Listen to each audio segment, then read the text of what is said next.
అక్కడికి మన మీడియా వాళ్ళు వచ్చారు, అక్కడ ఉన్న చాలామంది ఈ టీటీడీ అధికారులు వచ్చారు, పోలీసులు వచ్చారు సార్. చూసాం మినిమం ఒక్క అడుగు కూడా సేఫ్టీ మెజర్స్ లేవు.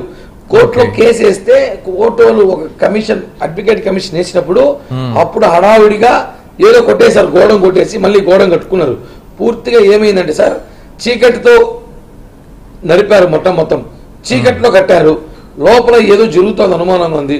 కింద 2 రూములు ఉన్నాయి, 2 రూములు లాక్ చేసి పెట్టారు. ఎందుకు లాక్ చేసి పెట్టారు, అసలు శారదాపేట మఠంలో ఏమి జరుగుతూ ఉంది అనే దానికోసమే జనసేన పోరాటము.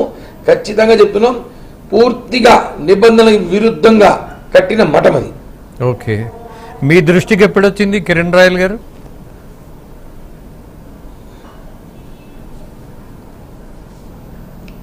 సార్ మేము మొన్న సోమవారము మంగళవారము తిరుమల దర్శనానికి వెళ్ళాను సార్. నేను వెళ్ళినప్పుడు అక్కడ ఒక స్వామీజీ నన్ను పిలిచి, సార్ మీరు జనసేన పార్టీ లీడర్ కిరణ్ గారు డౌనంటే, సార్ మీకు ఒక విషయం చెప్పాలి, దీని మీద మీరు పోరాడితే బాగున్ను, దేవుణ్ణి ఆస్తులు కాపాడినట్టుంది, మీకు ఆ వెంకటేశ్వర ఆశీస్సులు దొరుకుతాయంటే, ఏంటి చెప్పండి స్వామి అంటే గుళ్ళో చెప్పాడు. అక్రమంగా శారదా స్వరూపానంద స్వామి మఠం కట్టాడు. అలాగే తిరుమలలో మఠాల వ్యాపారం ఎక్కువైపోయింది. స్థానికులు నిజమైన భక్తులకి రూములు దొరకటం లేదు. చాలా పెద్ద స్కామ్ ఇది వైసీపీ ప్రభుత్వం జరిగింది. ఇప్పుడు మీ ప్రభుత్వం వచ్చింది కదా, మీరు ప్రక్షాళన చేయండి అంటే, సరే స్వామి నేను వెళ్ళి చూస్తానని చెప్పి ఉదారంగా మేము దర్శనానికి వెళ్ళి బయటకు వచ్చి మీడియా మిత్రులు కొంతమంది తీసుకుని అక్కడికి వెళ్ళాను సార్. అక్కడికి వెళితే ఫస్ట్ అడ్డుకున్నారు, మీరు ఎవరు రాకూడదు పోకూడదు అన్నారు. నేను వెళ్తా, ఎవరు ఆపుతారు చూద్దామని చెప్పి లోపలికి వెళ్ళాను. లోపలికి వెళ్ళేసరికి మొత్తం అసలు బయట మీడియాకి ఇచ్చినాం సార్. ఫైన్. 5,000 చదరపు గజాలకు అనుమతిస్తే 10,000 గజాలు కట్టారు అన్న ఆరోపణ కదా. రాయల్ గారు, కిరణ్ రాయల్ గారు, do you have any document on that? అవును సార్. కలెక్ట్ చేశారా? అవునండి, అవును సార్. ఫైన్. మరి ఇచ్చిన డాక్యుమెంట్ వాట్సాప్ లో పెడతాను. యాక్చువల్ డాక్యుమెంట్ ఉంది, నేను మీకు వాట్సాప్ లో పెడతాను సార్. ఓకే, ఆల్రెడీ చూపించాం సార్, ఛానల్స్ కూడా చూపించాం. అక్కడ మఠం కాడ చూపించాను, పొద్దున స్వామి కూడా చూపించాడు. ఈరోజు వాళ్ళ దగ్గర ఉంది సార్. ప్రధానంగా మాట్లాడము సార్, ఎవిడెన్స్ లేకుండా మాట్లాడము. ఇంకోటి ఏమంటే, ఆ మఠానికి ఈ మఠాన్ని ఒక్క శారదా పీఠమే డివియేట్ అవుతుందా? మిగతా పీఠాలన్నీ సక్రమంగా నడుస్తున్నాయా? మినిమం ఇంత గ్యాప్ కూడా ఇవ్వకుండా సార్. ఒకటండి, మిగతా మఠాల మీద కూడా నిఘా పెట్టాము. వాళ్ళందరూ వ్యాపార రీత్యా మఠాలు కూడా చాలా మార్చాల్సిన అవసరం ఉంది. తిరుమలలో శారదాపీఠం మఠంతో మొదలెడితే కానీ పని జరగదు. ఎందుకంటే అందరూ శారదాపీఠ మఠానికి ఏదో జగన్మోహన్ రెడ్డి సపోర్ట్ ఉన్నాడు, మీరు శారదాపీఠ మఠానికి ఫస్ట్ చూడండి, తర్వాత మా జోలికి వస్తున్న మాట్లాడుతున్నారు. కానీ వాస్తవంగా తిరుమలలో 15 మఠాలు దాకా విపరీతమైన అక్రమాలు జరుగుతున్నాయి లోపల. కానీ కట్టడాలు అయితే ఇది ఒకటే. లోపల వాళ్ళు పెళ్లిళ్ళని, రూములని, శుక్రవారం, శనివారం, ఆదివారం డబుల్ రేట్లు పెట్టుకొని భక్తుల దగ్గర దోచేస్తున్నారు. కానీ శారదాపేట మొట్టమొదటి ఏకంగా ప్యాకేజీ పెట్టాడు. 25 లక్షలు ఇస్తే 5 సంవత్సరాలకి రూమ్ ఫ్రీ, 50 లక్షలు ఇస్తే 10 సంవత్సరాలకి రూమ్ ఫ్రీ అని ఓపెన్ మార్కెట్ పెట్టాడు.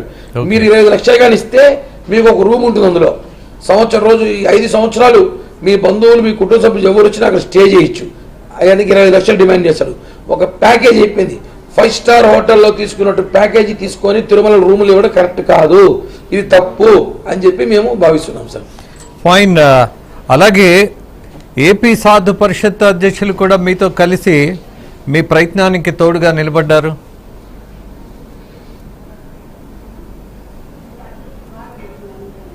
సార్ నిజంగా అయితే ఇంకా బీజేపీ వాళ్ళు కూడా రావాలి, మా కూటమి సభ్యులందరూ కూడా రావాలి, ఇంకా చాలా మంది స్వామీజీలు కదలాలి, తిరుపతి స్థానికులందరూ కూడా రావాలి.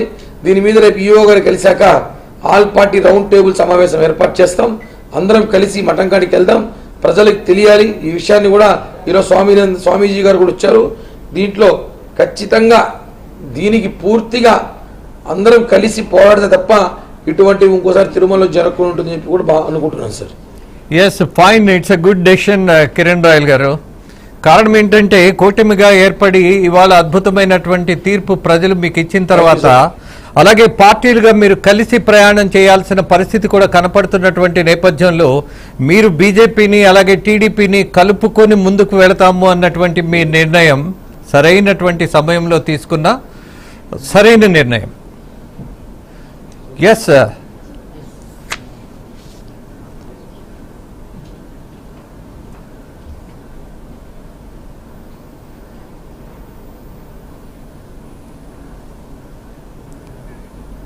యా కిరణ్ రాయల్ గారు,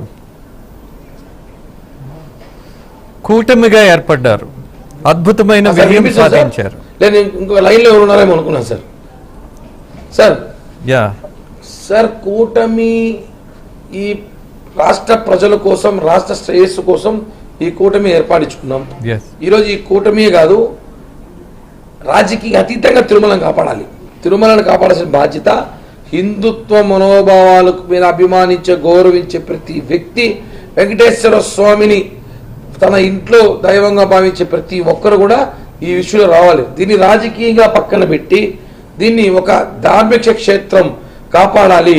ఎందుకంటే జగన్మోహన్ రెడ్డి ఆయన భార్య పులివెందులో కానీ తాడేపల్లిలో కానీ యేసుక్రీస్తులు జీసస్లు ముక్కుతారు. ఇక్కడేమో తిరుమల తిరుపతి దేవస్థానం అడ్డాగా పెట్టుకొని రాజకీయాలు నడుపుతున్నారు. కరెక్ట్ కాదు. ఈరోజు పొద్దున ఒక విషయం చూపించాను సార్. మాజీ మంత్రి పెద్దిరెడ్డి రామచంద్రారెడ్డి, మనం ఈరోజు దర్శనానికి పోవాలంటే ఒక్క నిమిషం దేవుని దర్శనానికి మనం 2-3 రోజులు వెయిట్ చేయాలి. అలాంటి రామచంద్రారెడ్డి 74 టికెట్లు ఒక రోజుకి, ఆధారాలు చూపించాను సార్, 74 టికెట్లు ఒక రోజుకి పెడుతున్నాడు సార్. ఎంత దారుణం సార్, 74 టికెట్ల సార్ ఒక రోజుకి. దాంట్లో తోమల సేవ, ప్రోటోకాల్, కళ్యాణోత్సవము. ఇంతవరకు తిరుపతిలో పుట్టి 40 సంవత్సరాలైంది. ఈ రోజు వరకు తోమల సేవ చూడలే, నేను అర్చన చూడలేదు. నా లాంటి వాళ్ళు ఎంతోమంది తిరుపతిలో ఉన్నారు, ఎంతోమంది రాజకీయ నాయకులు ఉన్నారు. కానీ వాళ్ళు ఎవరు సార్ చేసుకునే వాళ్ళు? మన ఆంధ్ర వాళ్ళు అసలు ఎక్కడెక్కడి నుంచో, వేరే రాష్ట్రాల నుంచి ఎక్కడెక్కడి నుంచో వచ్చి దేవుని దర్శనం చేసుకుంటారు. అంటే చేసుకుంటారు సార్. మొత్తం పైరవీలు, మొత్తం లాబింగ్, మొత్తం దోచేస్తారు. తిరుమల తిరుపతి దేవస్థానాన్ని వాళ్ళ వైఎస్ఆర్ కాంగ్రెస్ పార్టీ వ్యాపారాల కోసమో, పార్టీ బలోపేతం కోసమో, ఆస్తులు పెంచుకోవడం కోసమో, బంగారు నగల కోసమో, వాళ్ళ రియల్ ఎస్టేట్ కోసమో శ్రీ వెంకటేశ్వర స్వామిని వాడుకున్నారు 5 సంవత్సరాలు. కాబట్టి ఒకటే సార్, దీన్ని తీవ్రంగా ఖండించాల్సిన అవసరం ఉంది. కూటమి సభ్యులే కాదు, కామన్ మ్యాన్, ఒక సామాన్యుడు, భగవంతునికి కోరుకునే ఒక భక్తుడు, ప్రతి ఒక్కరు కూడా ఇందులో పాల్గొని ఈ ఒక అరాచకాన్ని ఆపాలి. తిరుమలని కాపాడకపోతే రేపు రాబోయే రోజుల్లో పూర్తిగా వెంకటేశ్వర స్వామి దగ్గర తిరుమలలో ఏమి జరిగినా కూడా దానికి పూర్తి చేతులకి బాధ్యత వహిస్తుంది. కాబట్టి ఎప్పటికప్పుడు తిరుమలని మీలాంటి వాళ్ళు మా లాంటి వాళ్ళు కాపాడుతున్నాం. కాబట్టి కనీసం ఈ రోజు కన్నా వెంకటేశ్వర రక్షణ దొరుకుతుంది. భవిష్యత్తులో ఇలా జరగకుండా ఉండాలంటే